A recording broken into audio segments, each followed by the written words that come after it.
The sun, the moon, the planets and stars have always fired our imaginations and fueled our mythologies. And studying the heavens, astronomy, is surely the oldest scientific discipline there is. What's really unexpected, I guess, is that astronomy has repaid our interest in it over the centuries. Time after time, it's been the place where new ideas have emerged, and it's often led the rest of the sciences. I'm a professor of physics at the University of Surrey, and the ideas and theories of the great European scientists like Galileo, Newton and Einstein lie at the heart of my work. But there's another side to me. I'm half Iraqi, and I'm keen to investigate stories I'd heard as a schoolboy in Baghdad of great astronomers from the medieval Islamic world whose work shapes the discoveries of these later Western scientists.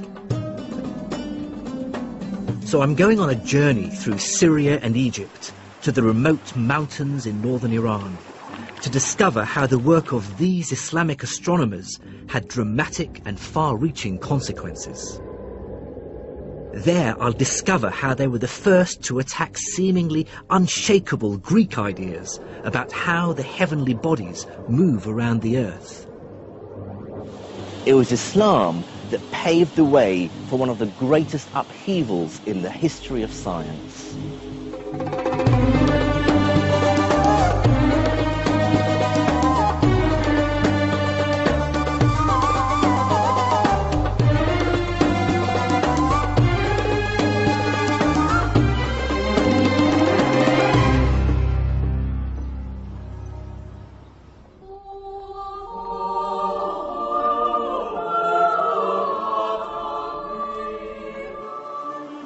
This is the University of Padua in northern Italy. I'm here to see incontrovertible evidence that one of the greatest breakthroughs in European science links back to the earlier work by Islamic scholars. Because it was a news one that at that time... Astronomer Dr. Luisa Piggiotti and I are climbing up to the 18th century observatory. At the top, she promises to show me one of the most important books in scientific history. So, what do we have here? Okay, this is the second edition of the Revolutionibus. Copernicus. Yes. This is De Revolutionibus Orbium Celestium, which was published in 1543 by the Polish astronomer Nicholas Copernicus. I'll be careful. Is it the second edition? The significance of this book is enormous. In it, Copernicus argues for the first time since Greek antiquity that all the planets, including the Earth, go around the Sun. For thousands of years, everyone had believed a very different view, that the Earth is static and everything, including the stars, sun and planets, move around it. And here there are all his system. Okay. Oh, here we go. And Sol, the system. the sun in the middle. It's a famous drawing. Yes. This one. Oh yes, and there's Terra. With the moon. With the moon going around it. Okay. Yes. This is an astonishing book, and many historians credit it with starting the European scientific revolution. The first crucial step in a journey that led to modern physics. Well, I agree, but it does seem a bit odd that one doesn't hear much about where Copernicus got his ideas and information. The impression is that they came out of nowhere. The beginning? And the beginning is all in Arabic. It certainly is a real revelation to me that he explicitly mentions a 9th century Muslim for providing him with a great deal of observational data, an astronomer who lived in Damascus called al-Battani.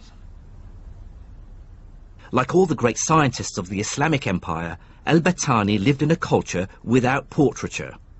All we have are later impressions of what he might have looked like. And here he mentioned Hipparchus, Calippo, Ptolemy, and so on, and he started to mention what he called Macometus, Aratensis, and means Albatani. Okay.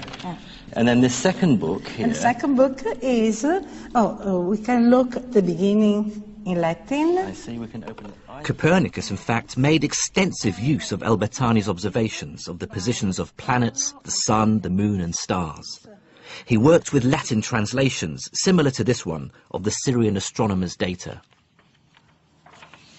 Kitaba Zij Slavi. So this is Bertani's Zij, his book of star charts. So it has the Arabic. Yes, all the Arabic treatise, yes, and the Latin version. That's convenient. But he had the data, the observational data by Albatani. And Copernicus's book is full of clues that hint at other past sources. And though Albertani is the only Islamic astronomer Copernicus actually names, recent detective work has uncovered clues that Copernicus based many of his ideas on the work of other Islamic scholars. The clearest example is Copernicus's use of a mathematical idea devised by the 13th century Islamic astronomer Al-Tusi, called the Tusi couple. Back in England, I compared a copy of Al-Tusi's Tadhkira fi Ilm al-Hay'a with another edition of Copernicus's Revolutionibus. In it, there's a diagram of the Tusi couple, and there's an almost identical diagram in Copernicus's book, even down to the letters that mark the points on the circles. So in Al-Tusi, there's the Arabic Alif, which is A, there's the Ba, which is B, the Jim over here is the G, and the Dal at the center, D. It's a remarkable similarity. Now, this might just be coincidence, but it's pretty compelling evidence. In fact, I truly believe that Copernicus must have been aware of Al-Tusi's work and other Islamic astronomers. Further detective work also shows that Copernicus used mathematical ideas for planetary motion that are remarkably similar to ones developed by another Islamic astronomer, a 14th century Syrian called Ibn Shatir. For some historians, this cannot be coincidence. Copernicus, to me, I have no proof, I don't have a smoking gun, but to me it looked like, and again by analyzing his own works, it looks like he was working from diagrams. Somebody gave him a geometric diagram of what was done by Ibn Shatir to solve the problem of the moon, for example, to solve the problem of the upper planets, to solve the problem of the movement of Mercury. He had diagrams, and he was genius enough to be able to figure out from the diagrams what was the underlying theory behind those diagrams. So, far from emerging from nowhere, it seems Copernicus's work will be better described as the culmination of the preceding 500 years of Islamic astronomy. I wanted to investigate this story, find out more about those astronomers and their ideas. But before that, I wanted to investigate an even deeper question. What actually motivated medieval Islamic scholars' interest in astronomy?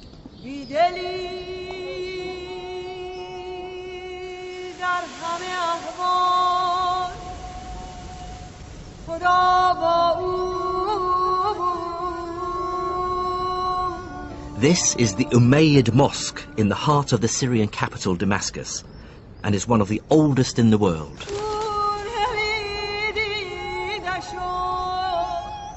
And I'm here on a kind of treasure hunt. Well, it says in the books that there is a sundial on the top of the Arus minaret, the bride minaret over there. So we'll see whether it is there or not. So this is Dr. Reem Turkmani, an astrophysicist and medieval astronomy expert from Imperial College London. And we're looking for one of the most accurate sundials made in the medieval world. And equally exciting for me is the fact that it was made by one of the Islamic astronomers who had so heavily influenced Copernicus, Ibn Shatir. Let's see.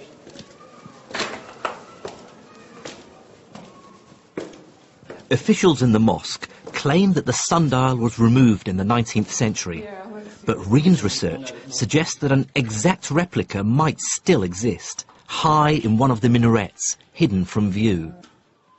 It's not quite the lost Ark of the Covenant, but the idea of discovering a 150-year-old artifact is still quite something. Would you recognise anything if you had a look? I need to look at the other window, sir. No? No, it is further up. Yeah.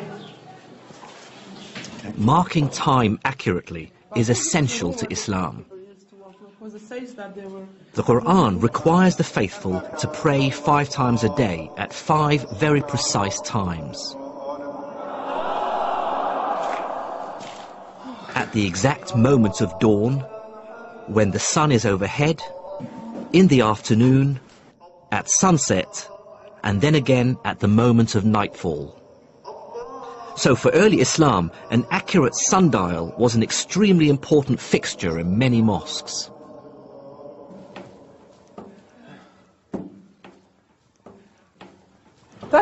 That's it, I found it! I found it! Yeah. Oh, here it is, right. That's it, look! Just as described in the book. It's hidden by the pillar. Yeah, no wonder they didn't know that it exists here. It's all covered with the pigeons, Phil. Pigeon crap. Yeah. Oh, Great, thank you. try that. So, let's see. Okay. So, now, this consists of 3 sundials. The main big one, and there's the northern one and the southern one. There is a line here for Salat al-Dhuhr, the midday prayer, and there is one for the afternoon prayer. Ibn Shatir had calculated the arrangement of these lines so that the sundial remains accurate all through the year, even though the length of the days change. They will have the timekeeper. It's a very important job. So he would sit here watching the shadow, yes, exactly. And exactly the precise moment for prayer, Yeah. he'd signal to the muezzin to start the call for prayer. Exactly. Okay.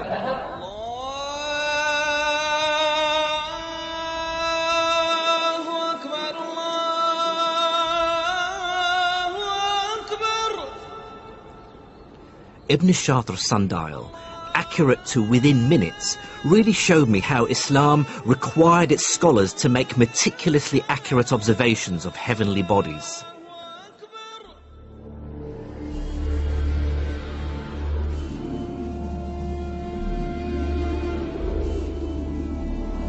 And I began to understand why Copernicus was so impressed by the work of his Islamic predecessors. They really brought standards of accuracy and precision to astronomy that were unheard of before.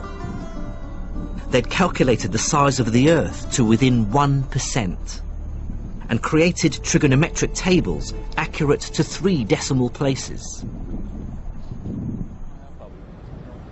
And when I met up with Reem Turkmani again on Mount Qasyun outside Damascus, I was to hear about the Islamic astronomer who personified accurate observation. The man whose astronomical tables and measurements Copernicus explicitly makes reference to. Al-Battani. Born in 858 in southern Turkey, Al-Battani made accurate astronomical measurement a personal obsession. And the story goes is that Al-Battani used to observe on this mountain here and in this observatory.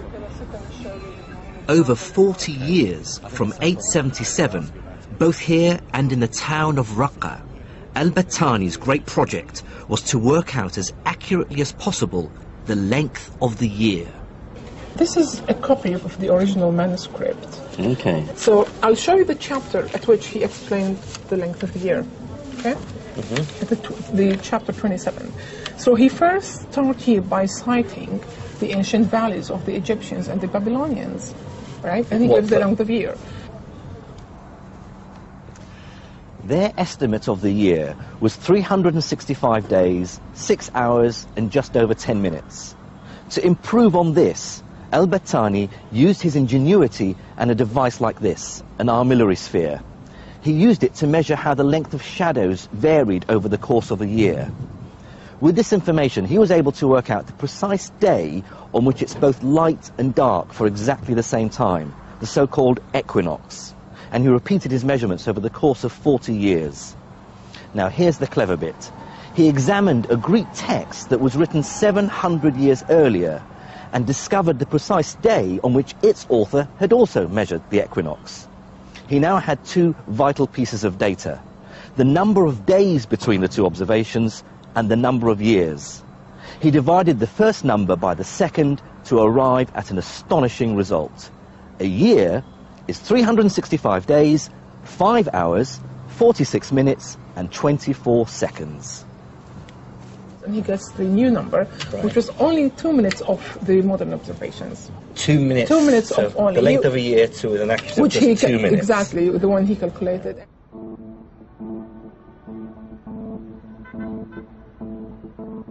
What's astonishing about the accuracy of al-Battani's measurements is that he had no telescope. He used an armillary arm, his naked eye, and devices like this, an astrolabe. So you move the pointer and you move this disc with it to point towards the North Star. Then these small pointers here, they will give you the location of the rest of the stars and the planets. Okay. Despite this, among his many other observations is an incredibly accurate figure for the Earth's tilt of just under 24 degrees, about half a degree from the figure we now know it to be. And he didn't stop there. He measured variations in the diameter of the sun to such accuracy that it led him to an astonishing conclusion. This distance, the furthest point the sun reaches from the Earth during the year, known as the apogee, actually changes from one year to another. Also, his tables showing the position of the sun and the moon, which is what Copernicus refers to some 600 years later, set a new standard in precision and accuracy. So al-Battani and his fellow Islamic astronomers were clearly good observers. But so what, you might ask? Well, the answer is that their observations began to suggest to them that the prevailing Greek theory that described how everything in the heavens revolved around the Earth had some serious flaws.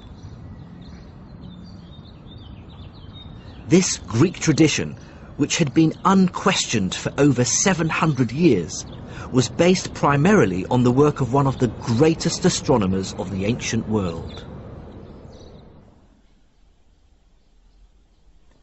Claudius Ptolemaeus, or Ptolemy, was a Greek astronomer based in Alexandria in the 2nd century AD. He wrote one of the greatest texts in astronomy, the Almagest, which was basically a distillation of all Greek knowledge on the celestial world.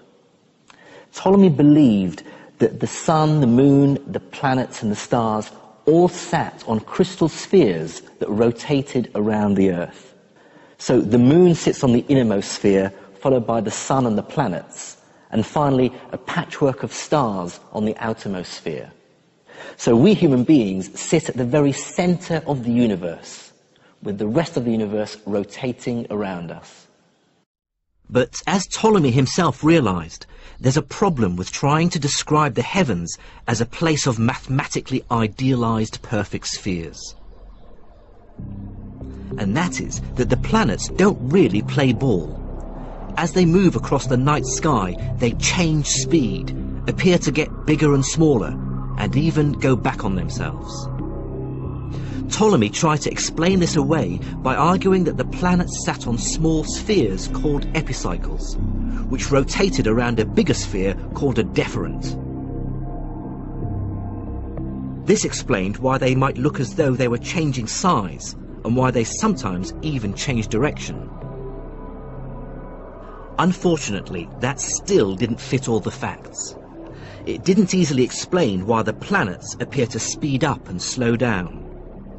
So, rather desperately, Ptolemy fudged his model further by moving the Earth away from the centre of the deferent and having the deferent rotate around an arbitrary point in space, the equant. But now the works of astronomers like al-Battani started to strain Ptolemy's ideas to breaking point. Their careful observations began to suggest that even with Ptolemy's unwieldy equants and deferents, the actual behaviour of the heavens didn't fit the data. So what do you do if you were an astronomer living in Baghdad and you have all those results on your table? The very first requirement is to say, this Greek tradition is not as trustworthy as it is advertised to be. And now, of course, they begin to say, if the fundamental values of the astronomical tradition of the Greeks, which we could double check and we found them to be in error, what else is in error? They began to question now the more basic foundational astronomical, cosmological foundations of the Greek tradition. And question they did.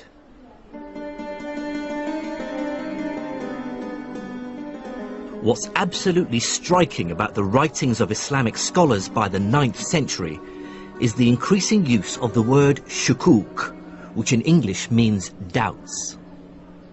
They showed that it's sometimes necessary to doubt an idea that everyone around you believes unquestioningly. Islamic doubting of Greek astronomy began the slow process of undermining the notion that the Earth is at the centre of the universe. To doubt takes great courage and imagination. But if the great dialogue between Islamic and European astronomers shows anything, it's that doubt, or shukuk, is the engine that drives science forward.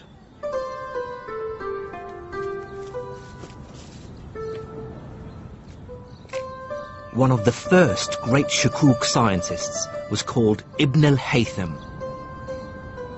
He was born in the Iraqi city of Basra in 965 AD and was among the first to argue passionately that scientific ideas are only valid if they're mathematically consistent and reflect reality.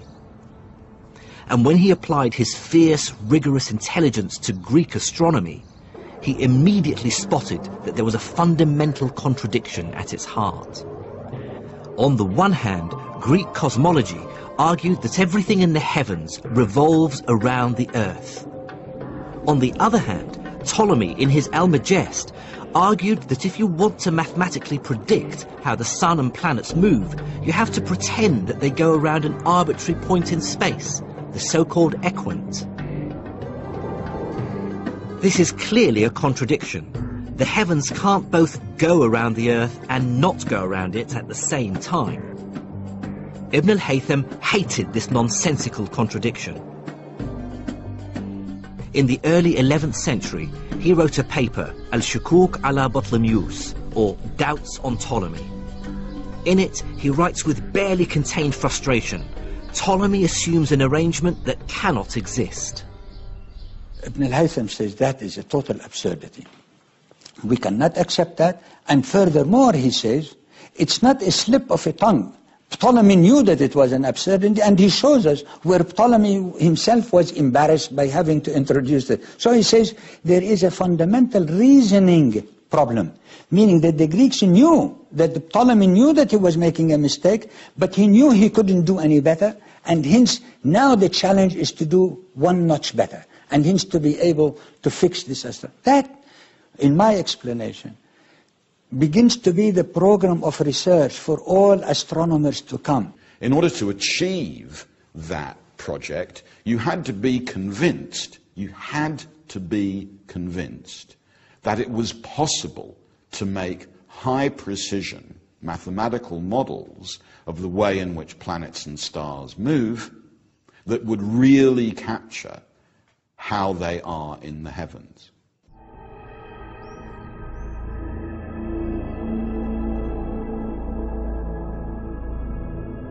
Ibn al-Haytham, in effect, laid down the challenge for all astronomers who followed, which was to come up with an explanation for how the heavens move that is both mathematically consistent and agrees with what we observe. The final answer to this would come from faraway Europe with Copernicus and others. But the next and crucial breakthrough came somewhat closer.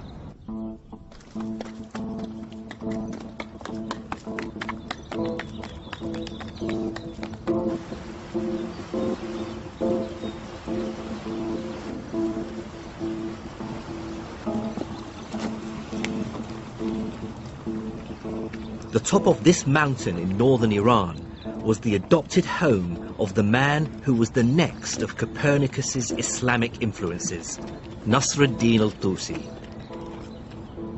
He would succeed in rewriting Ptolemy's theory, which would ultimately lead to the overthrow of the geocentric view of the universe, and so the birth of the modern scientific age.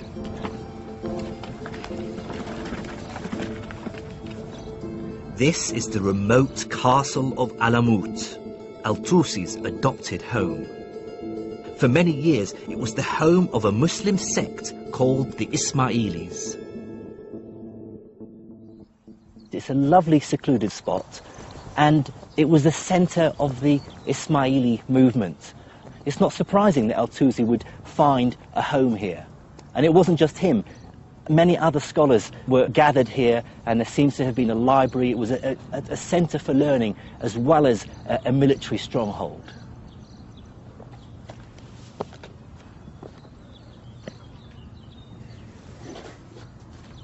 Here, this is the main gate, northern gate of the upper castle of Hassan Sabba. A new archaeological dig is now revealing under the castle, hewn into the living rock, a warren of rooms and studies, a mosque and living quarters for this extraordinary community of soldiers and scientists. This is the court of mosque or center of headquarter of castle. And it was within these cramped conditions that al-Tusi started his masterwork of the shukuk, or the doubts, the tadhkira. In it, he finds an answer to Ibn al-Haytham's first challenge: how to eliminate Ptolemy's equant. Instead of a sphere rotating around an arbitrary point in space, al-Tusi devised a series of two nested circles, which rotate around each other in such a way that they eliminate the equant. The nested circles became known as a Tusi couple. This is the mathematical system that finds its way into Copernicus's work some 300 years later.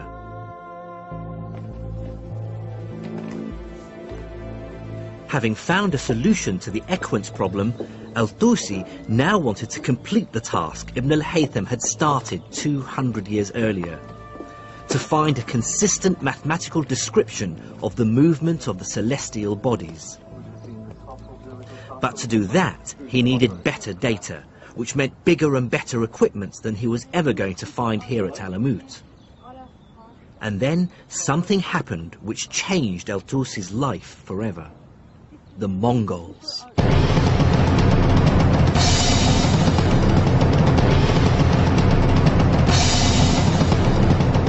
Streaming in from the east, an army of Mongols, led by Haluga Khan, marched into Iran, crushing everything before them.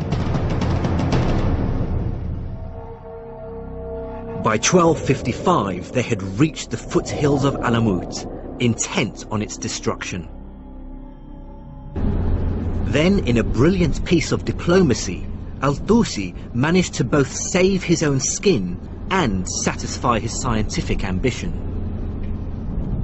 He visited the Mongol leader and played on his deep astrological superstition.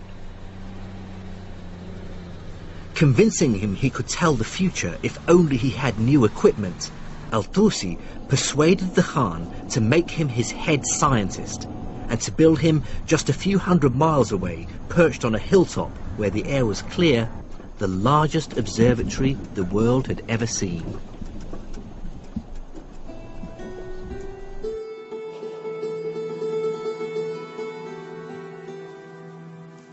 This is all that remains of the Moraga Observatory.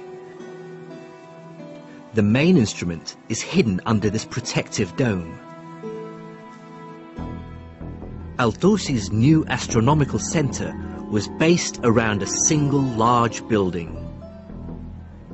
Inside was an enormous metal arc, an armillary arm, 10 meters across.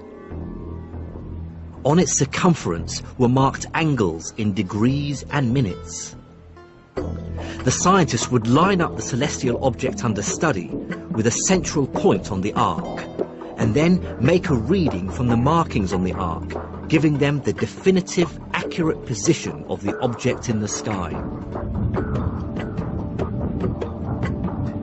The building was also surrounded by smaller astronomical equipment, libraries, offices and accommodation. The observatory even had its own dedicated mosque.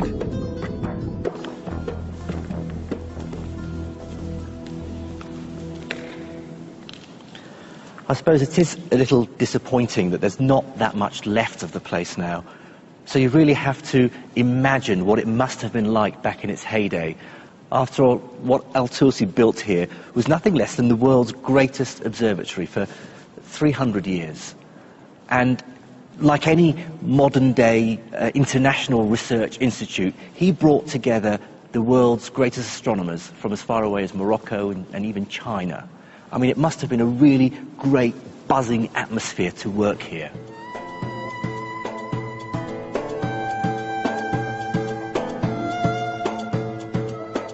With his new observatory and world-class team, Al-Tusi was now ready to fulfill Ibn al-Haytham's dream, to try to make Ptolemy's model scientifically rigorous. First, they attacked the mathematics. As well as the Tusi couple, they invented other systems of planetary movement. And with these new systems, they were able to calculate mathematically consistent models for many of the celestial bodies. Mercury, Venus, Mars, Jupiter, Saturn, and the Sun and Moon.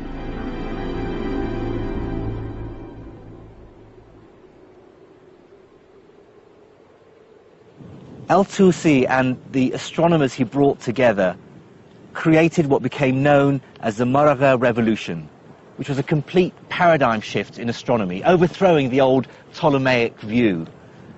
What Islamic scholars and astronomers like Al-Tusi do is to organize and make sense of mathematical astronomy at a level of unprecedented accuracy, using instruments more precise than had been built before, over longer timescales, with predictions of the positions of planets and stars that no one had previously reached. That at Moraga or at Alamut, we see, I think, genuine revolutions in the level, scale and intensity of mathematical astronomy.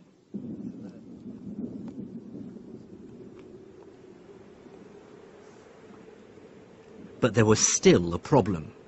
The new models were mathematically coherent, and they dispensed with Ptolemy's unwieldy equant. But they still firmly placed the Earth at the centre of the universe, and that inevitably meant that their descriptions of the heavens were intricate and complicated, with epicycles, deferents and couples. It was like some great cosmic gearbox.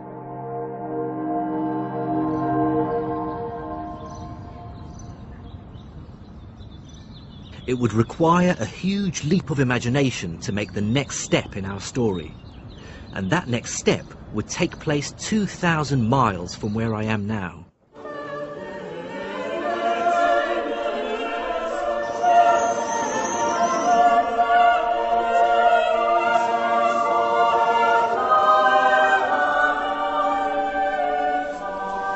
In my view, the last phase of the Moraga Revolution took place not in Iran or anywhere in the Islamic Empire, but here in northern Italy. Based on the work of Muslim scholars, places like the University of Padua were already starting a new scientific movement, the Renaissance. Back in Padua, where I began my journey, I now understand why Islamic astronomers were so important to Copernicus.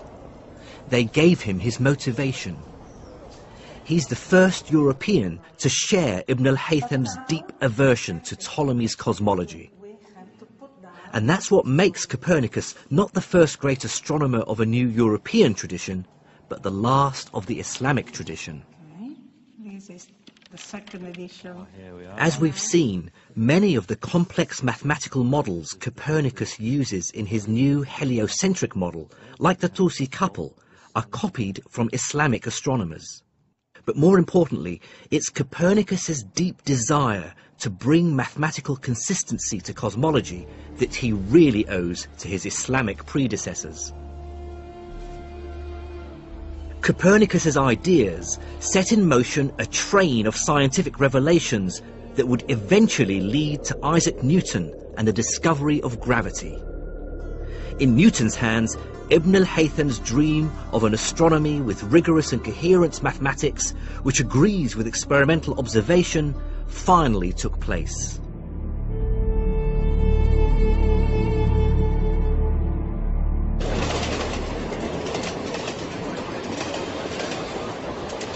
But this begs two crucial questions.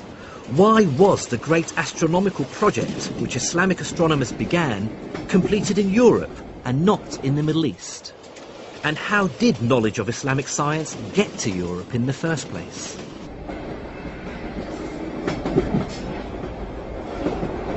The answers to these questions lie in one of the most beautiful cities on earth, the Queen of the Adriatic, Venice.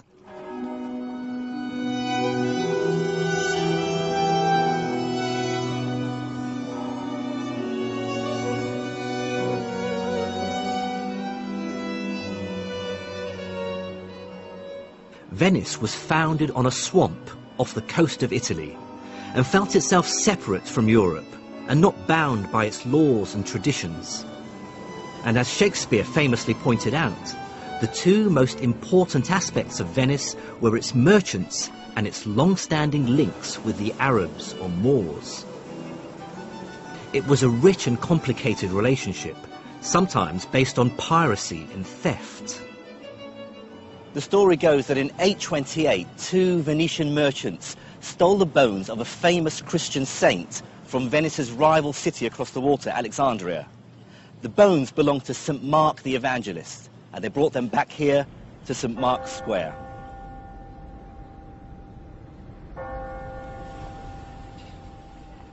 But without doubt, trade with the East brought to Venice great wealth and an exchange of ideas, customs and people, as Venice expert Vera Costantini showed me. So this is called Campo dei Mori because, as you can see, at the corners there are statues of were called Moors. Yeah. Oh, there's another. Yeah, there's another one with a turban. The beard was recommended to Venetian merchants even when they went to the East. There were manuals written for Venetian merchants. How to blend in. How to, yes, you know, how to be respected in the East. Yeah. Oh.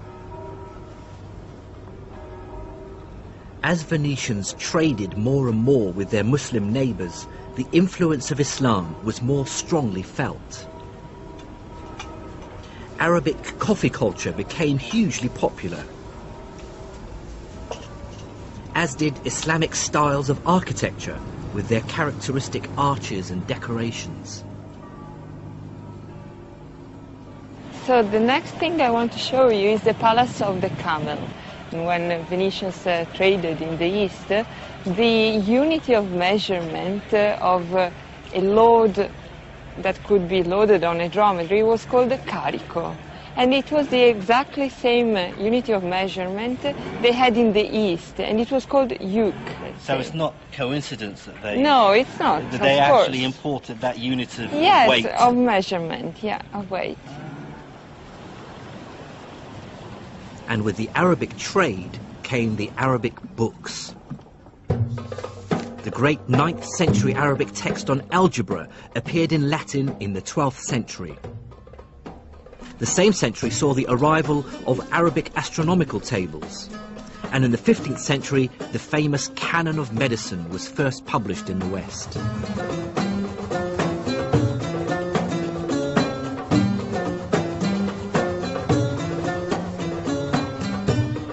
And this influx of learning seems to coincide with a great historical shift. The engine of science begins to move west, from the Islamic world to Europe. That's where the great breakthroughs from the 1500s would mainly take place.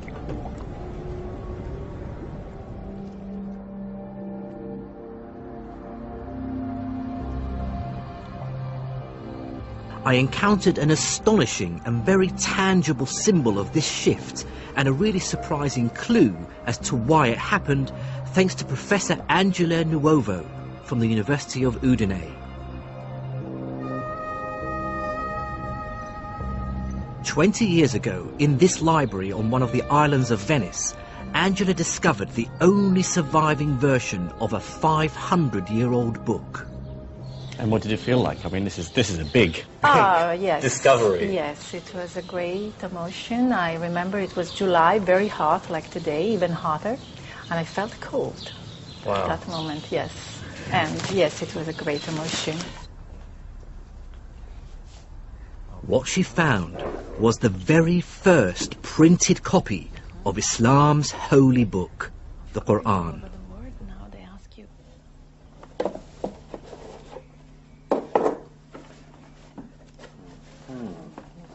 This is the first time she's seen her Quran since she discovered it 20 years ago. But it struck me as strange that the world's first printed Quran was produced in Venice and not in the Islamic world. And it's obvious at first glance that it was printed by people who didn't speak Arabic very well. Bismillah ar-Rahman ar-Rahim. Alhamdulillahi Rabbil Alameen ar-Rahman ar-Rahim. Maliki yawmiddin. Iyyaka na'budu wa iyyaka nasta'in. Yeah, I mean, what strikes me is that it's written in what I would regard as almost childlike handwriting.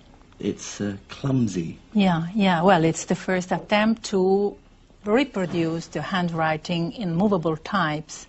And as you know, the language has an enormous amount of sorts, different sorts, as, of course, every letter changes according to ligatures and the position of course. So in the line. The word dhalika, which means for that, the dash should be underneath the L here, but it's above it. Yeah. So instead of saying dhalika, it says dhalaka, which is wrong. Probably there were not people really of mother language in the press. So there were some errors of the mistakes in the text, which are, of course, sins. Yes, of course. I mean, as the Quran, for every Muslim believes it's this word of God. You can't word of change God. it, So when you change it, it's a sin. Yes. How was it first received, do you think, when it was published? Well, yes, the idea is that the hypothesis is, and I think it's true, that it was an enormous failure from really the business point of view, as the Muslim didn't accept the printing press for centuries, and probably the whole copies of this book were destroyed.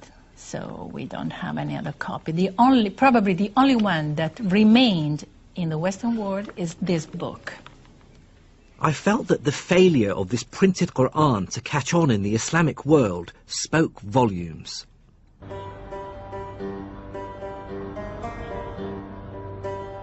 "800 years earlier, one reason for Islamic science's success had been the precision of the Arabic language. With over 70 different ways of writing its letters and many extra symbols to define pronunciation and meaning, it allowed scholars of many different lands to communicate in a single common language.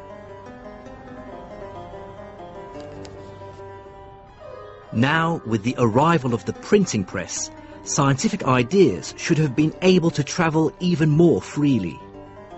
In the West, books printed in Latin accelerated its scientific renaissance. But because of its symbols and extra letters, Arabic was much harder to set into type than Latin, and so a similar acceleration in the Islamic world failed to materialize. I believe this rejection of the new technology, the printing press, marks the moment in history when Arabic science undergoes a seismic shift. Europe has embraced Greek and Arabic knowledge and the new technology, and Galileo and his ilk are poised at the cusp of the Renaissance. It has been a turning point both in the history of the Venetian printing press, who used to be extremely powerful. I mean, it's the limit of expansion, let's say, and in the history of the relationship, the cultural and general relationship between the East and the West, as acceptation of printing would have meant the acceptation of the first important technology. So, you know, the two histories started to differ very much, as you know. This initial rejection of printing was one of the many reasons that caused science in the Islamic world to fall behind the West. It coincided with a host of global changes, all of which affected the way science developed.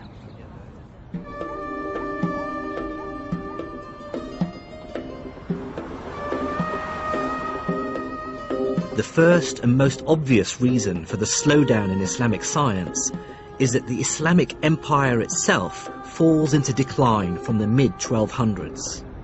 One reason for this is that it's under attack from all sides. From the east are the Mongols.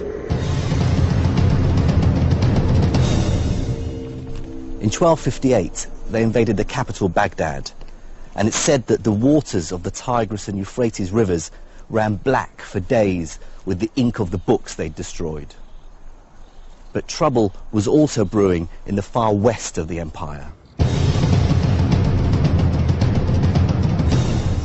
Islamic Spain, already fragmented into separate city-states, now faced a new threat, a united and determined onslaught from the Christian north. The Reconquest, as it was called, raged for hundreds of years, but culminated in the 15th century when Ferdinand II and Isabella led an army which forced the last of the Muslims in Granada to surrender in 1492. The Christians were intent on removing every last vestige of Islamic civilization and culture from Spain. In 1499, they ordered the burning in this square in Granada of all Arabic texts from Granada's libraries, except for a small number of medical texts. Within about 100 years, every Muslim in Spain had either been put to the sword, burnt at the stake, or banished. And Christians from the east of Europe were intent on reclaiming the Holy Land. The Crusades. Bent on carving out a holy Christian Levant and claiming the holy city of Jerusalem, the Crusaders launched a massive attack on northern Syria. They quickly captured this castle and turned it into one of their strongholds. Then, with ruthless and missionary zeal, they marched on Jerusalem.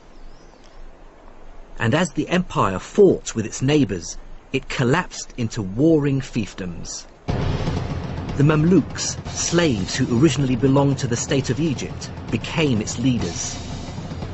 The Bourbon Almohads ruled Morocco and Spain in the 13th century, and the north of Syria and Iraq splintered into a series of city-states.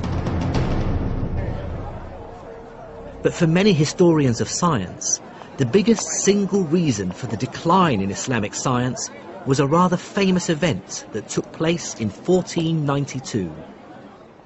That year, the entire political geography of the world changed dramatically when a certain Christopher Columbus arrived in the Americas. I explain it with the phenomena of the discovery of the New World in 1492.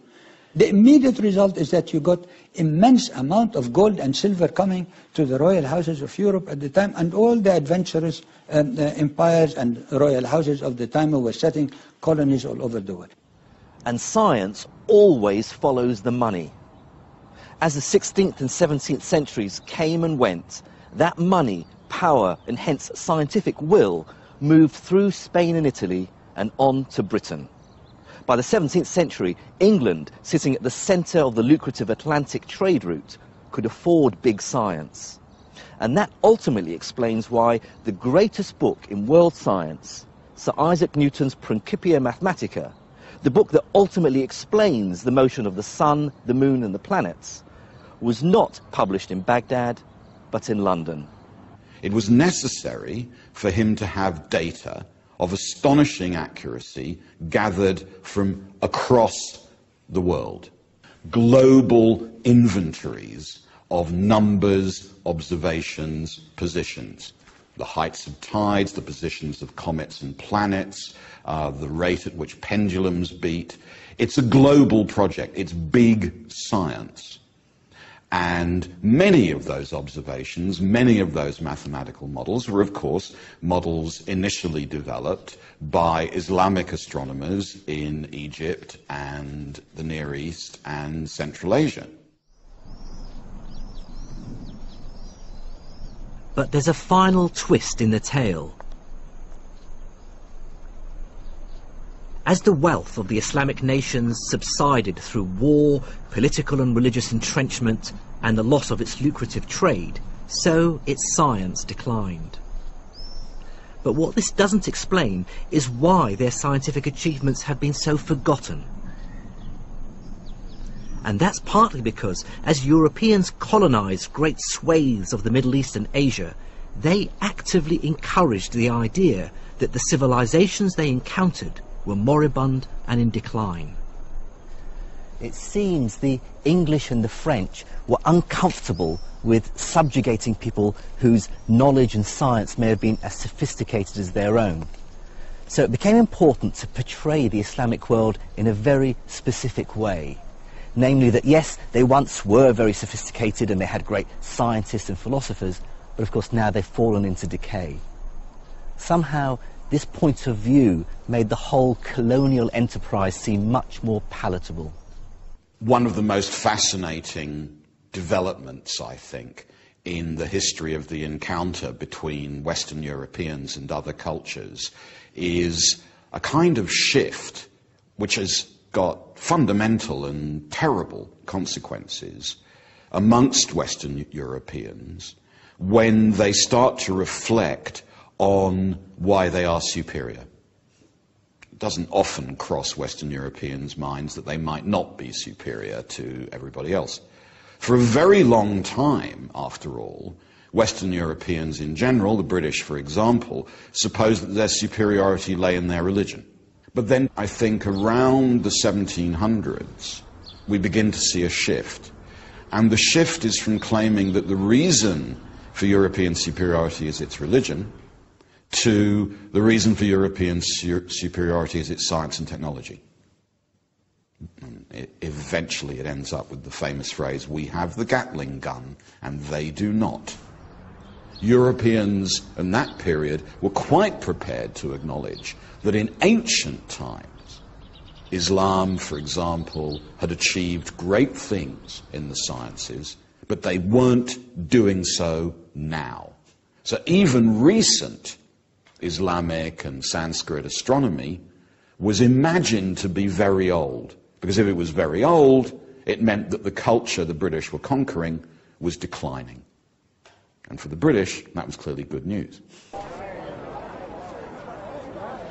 And some experts believe that the effect of this on Islamic scientific history is still felt in the Islamic world today. The Islamic part and the Arab part have not yet discovered their history because their history was obliterated intentionally by the colonization period. And unfortunately, when they rediscover it now, they are rediscovering it in bits and pieces.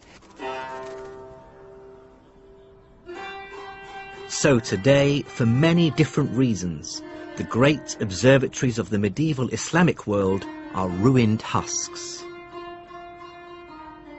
And it's true to say that most of the great scientific breakthroughs of the last 4 centuries have taken place in the West. But that's not to say that science has completely ground to a halt in the Islamic world. Now, in the 21st century, there are many examples of cutting-edge research being carried out. Well, I've arrived at the Royan Institute here in Tehran, where they carry out stem cell research, infertility treatment, and cloning research.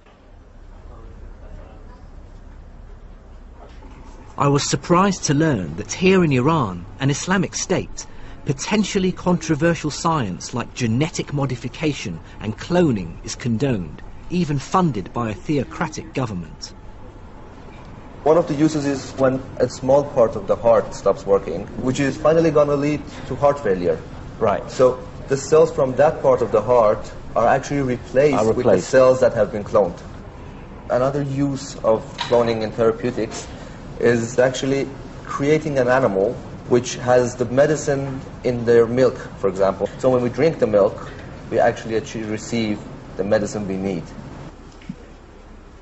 Considering genetic research has many vociferous opponents in Christian communities, I was intrigued to see that here in Tehran they have their own in-house imam to offer support and advice on this sometimes quite controversial research. We have got this medical ethic committee here in Royal Institute, and every project which is proposed is investigated in this committee, and we see different aspects of it, and they have got to justify the project for us. I'm not enough of an expert in genetics to truly assess the quality of the work here, but one thing I can say is how at home I felt. Whatever cultural and political differences we have with the Iranian state, inside the walls of the lab, it was remarkably easy to find common ground with fellow scientists. Nature's rules are refreshingly free of human prejudice. That's something the scientists of the medieval Islamic world understood and articulated so well. In the 9th century, AlKhawarizmi synthesized Greek and Indian ideas to create a new kind of mathematics, algebra. The polymath Ibn Sina brought together the world's traditions of healthcare into one book, contributing to the creation of the subject of medicine. In remote Iranian mountains, astronomers like Al-Tusi paved the way for scientists working hundreds of years later in Western Europe. These scientists' quest for truth, wherever it came from, was summed up by the 9th century philosopher Al-Kindi, who said, "It is fitting for us not to be ashamed of acknowledging truth, and to assimilate it from whatever source it comes to us. There is nothing of higher value than truth itself. It never cheapens or abases he who seeks."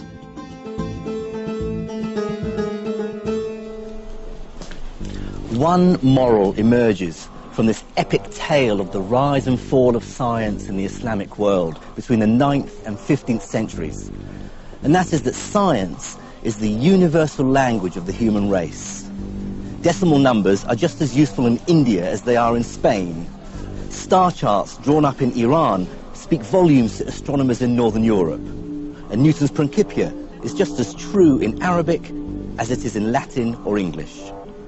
What medieval Islamic scientists realized and articulated so brilliantly is that science is the common language of the human race. Man-made laws may vary from place to place, but nature's laws are true for all of us.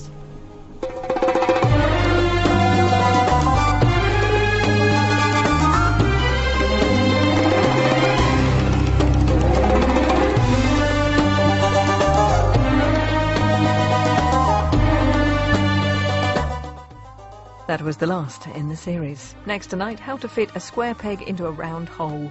If only it were that simple. It's Hole in the Wall, next.